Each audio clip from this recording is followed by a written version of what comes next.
शुभ सकाल पिला माने आज आम पंचम श्रेणी साहित्य बहीर कविता गोटे पढ़ा। प्रथम कविताटी पंडित उपेन्द्र त्रिपाठी रचना कविताटी वर्णना है। जातीय ध्वजा आम उड़ई फर फर तार विषय नाम। तेरे आम ध्वजा कौन आम जाना।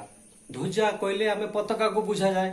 तो पताका आम मंदिर रे पताका भी आम बांधती, रथरे बांधती, एमती भी पताका बहुत बना जाए। किंतु यार ना कवि लिखी जातीय पताका।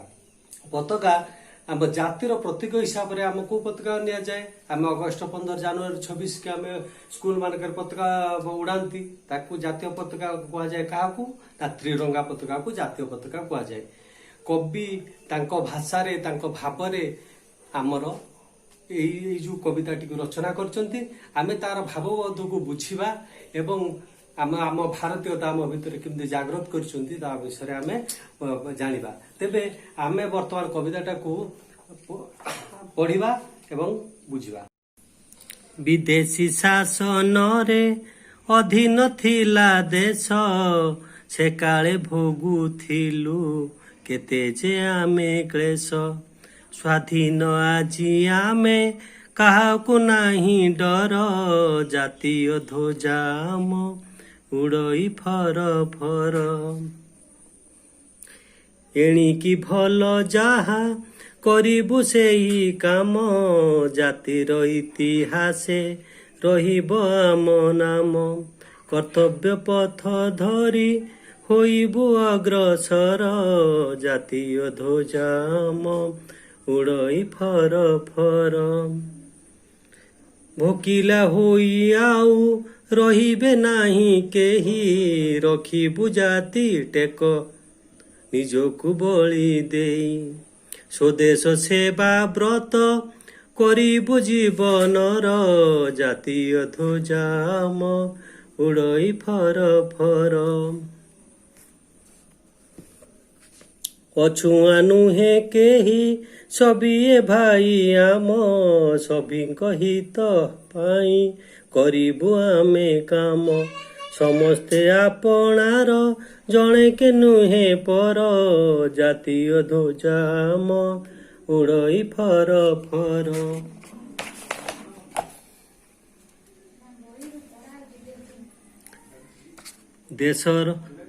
देशरे खुली देबु विविध कारखाना, जेपरि उत्पन्न होइब द्रव्य नाना। गढ़ी उठिबे पुणी असंख्य कारीगर, जातीय ध्वजा आम उड़ई फर फर।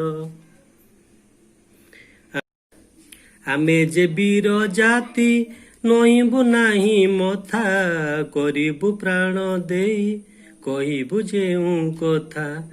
मरते खेलाइबु सुषमा सरगर, जातीय ध्वजा आम उड़ई फर फर उड़ई फर फर।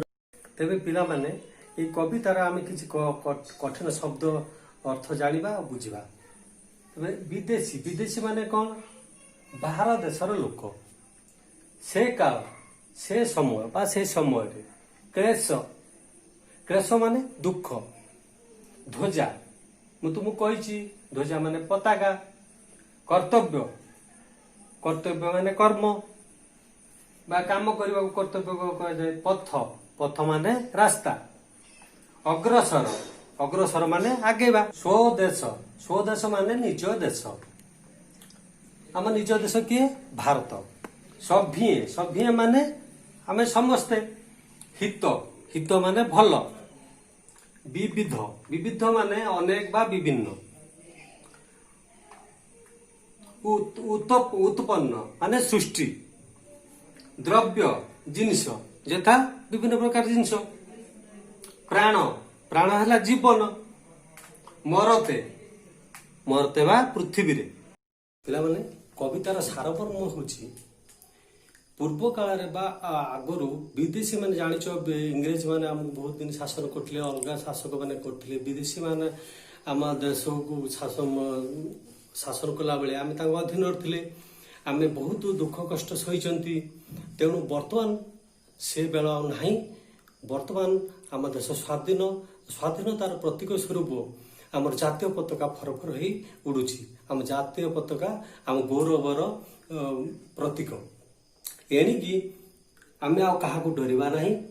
ଆଉ ଆମେ ଭଲ କାମ କରି ଇତିହାସର ନାଁ ରଖିବା। ଆଉ ଭୋକିଲା ରହିବେ ନାହିଁ। ସମସ୍ତଙ୍କୁ ଖାଦ୍ୟ ମିଳିବ। ଆମେ ଦେଶ ପ୍ରତି ଆମେ ସମସ୍ତେ କର୍ମକ୍ଷମ ହେବେ, ନିଜେ ସ୍ୱାଧୀନରେ ବଞ୍ଚିବେ।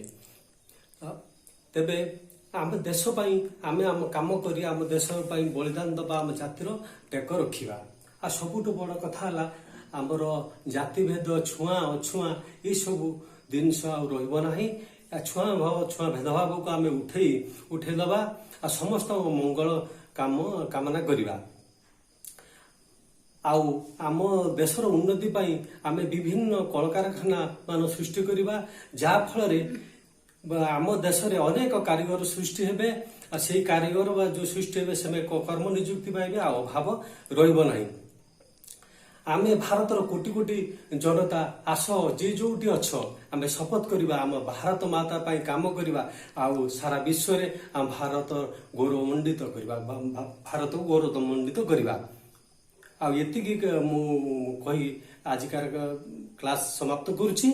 ଆଉ ପରବର୍ତ୍ତୀ କ୍ଲାସରେ ଆମେ ପ୍ରଶ୍ନ ଉତ୍ତର କରିବା।